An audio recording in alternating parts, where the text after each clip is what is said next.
এদিকে আজ কুষ্টিয়ায় জামায়াতের নির্বাচনী সমাবেশ রয়েছে। এতে যোগ দেবেন দলটির আমির ডক্টর শফিকুর রহমান। আরও জানাতে যোগ দিচ্ছেন রমিজ হোসাইন। রমিজ, আজ নির্বাচনী সমাবেশ ঘিরে বিস্তারিত কি তথ্য আছে জানাবেন? সকাল 10টার দিকে বাংলাদেশ জামাত ইসলামের আমির এই যে সভাস্থল সেখানে উপস্থিত হবেন এবং আজকে খুলনা বিভাগের প্রথম কুষ্টিয়া জেলা থেকে তিনি নির্বাচনের প্রচারণা শুরু করবেন এবং এখানে যে 4টি সংসদীয় আসন রয়েছে, কুষ্টিয়া, কুমারখালী, দৌলতপুর এবং ভেড়ামারা সহ যে 4টি সংসদীয় আসন, সেখানে যে সমস্ত প্রার্থীরা রয়েছে সেই সমস্ত প্রার্থীদের তিনি সেই সমস্ত প্রার্থীদেরকে তিনি এই সমস্ত যারা ভোটার রয়েছেন তাদের সামনে উপস্থাপন করবেন এবং এই অঞ্চল ঘিরে বাংলাদেশ জামাত ইসলামী পরবর্তীতে ত্রয়োদশ জাতীয় সংসদ নির্বাচনে যদি ক্ষমতা আসতে পারে তারা কি ধরনের এই অঞ্চলকে কেন্দ্র করে তাদের যে ধরনের রূপকল্প বা তারা কি ধরনের ভূমিকা পালন করবে সেই বিষয়টি সেখানে উপস্থাপন করবেন। এবং এর পরবর্তীতে যেহেতু আজকে খুলনা থেকে তিনি আনুষ্ঠানিকভাবে পঞ্চম দিনের সমাবেশ শুরু করবেন, এরপরে তিনি মেহেরপুর যাবেন, সেখানে একটি সংক্ষিপ্ত সমাবেশে অংশ নেবেন। এর পরবর্তীতে চুয়াডাঙ্গার পরে ঝিনাইদহ এসে আজকের সন্ধ্যা 6টা বা 6:30টার দিকে তিনি ঝিনাইদহ যখন পৌঁছাবেন তখন সেখানে সমাবেশের মধ্য দিয়ে আজকের তার যেই কর্মসূচি সেটি শেষ হবে এবং গতকাল থেকে অর্থাৎ যশোর থেকে পরবর্তী দিনের কর্মসূচি শুরু হবে। এখানে আবরার ফাত স্টেডিয়াম কুষ্টিয়ার যেই প্রাণকেন্দ্রে,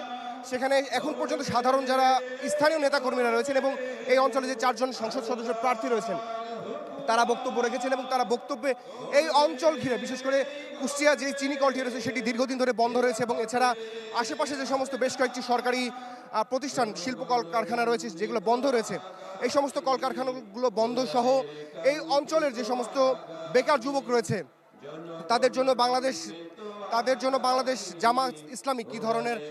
পরিকল্পনা রেখেছে সেই ধরনের রূপরেখা এখানে তারা উল্লেখ করেছেন। এছাড়া দুর্নীতি এবং চাঁদাবাজ মুক্ত সমাজ গঠনের জন্য তারা কী ধরনের ভূমিকা রাখবে সেই ধরনের বক্তব্য তারা এখানে রেখেছেন। এখানে ভোট চাওয়া ছাড়াও জামাত ইসলামী এবং বাংলাদেশের যেই তাদের যে প্রতীক দাঁড়িপাল্লার পক্ষে ভোট চাওয়া ছাড়াও একই দিনে যে গণভোটের কথা বলা হয়েছে সেই দিনে যাতে তারা হ্যাঁকে জয়যুক্ত করা হয় এবং সেই বিষয়ে যারা সাধারণ দায়িত্বশীল রয়েছেন, বিশেষ করে বাংলাদেশ জামাত ইসলামী যারা কর্মী রয়েছেন, সমর্থক রয়েছেন, তাদের কাছে আহ্বান জানিয়েছেন যে এই সমস্ত অঞ্চলে যে সমস্ত ভোটাররা রয়েছেন সেই সমস্ত ভোটারদের কাছে গিয়ে দাঁড়িপাল্লা ছাড়াও সেই দিন যাতে তারা গণভোটে হায়ের পক্ষে তারা যাতে ভোট দেয় এই ধরনের দিক নির্দেশনা আসলে সাধারণ নেতাকর্মী এবং যারা এখানে উপস্থিত হয়েছেন তাদের কাছে এই ধরনের প্রত্যাশার কথা বলা হচ্ছে এবং ধরনের দিক নির্দেশনা দেওয়া হচ্ছে। বাংলাদেশ জামাত ইসলামের আমির যখন এখানে উপস্থিত হবেন তখন তিনি তার রূপকল্প অর্থাৎ ত্রয়োদশ জাতীয় সংসদ নির্বাচন ঘিরে তার রূপকল্প তিনি এখানে উপস্থাপন করবেন এবং সামনের নির্বাচনকে কেন্দ্র করে আসলে কি ধরনের দায়িত্বশীল ভূমিকা পালন করবে সে ধরনের দিক নির্দেশনা এখান থেকে তিনি দেবেন। এই ছিল এখান থেকে সবশেষ তথ্য আমার কাছে। ধন্যবাদ আপনাকে।